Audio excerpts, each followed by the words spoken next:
Hi everyone. Today we are going to learn how to add collections in Shopify. When you log into Shopify, you will come to this dashboard.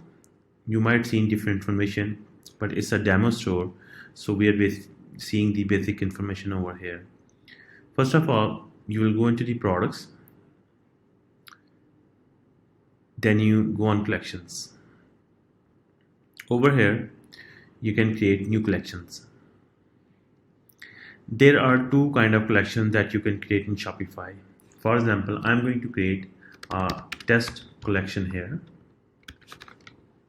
and this is the description that is going to show on the collection page on top of the page.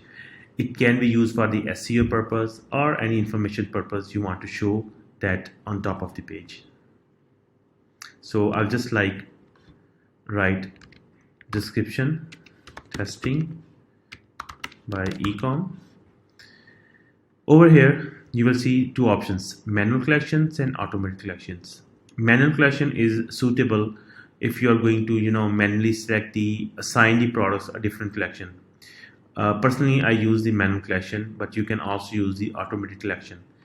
If you want to select the automatic collection, you can simply come on over here. You can select the condition that you want to apply. For example, normally what I do is I just do product title contains, and you can say if you're using Nike, if you're selling Nike products, you can simply type Nike. So if any product has a name Nike in title, it will automatically assign to this collection. So this is the automated collection, and I'm going to make that as a manual collection for now, and you can click here and you can save that.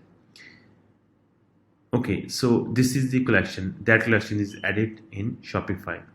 In next video, I will teach you that how you can add products in Shopify and how you can assign a collection to a product. Thanks for watching the video.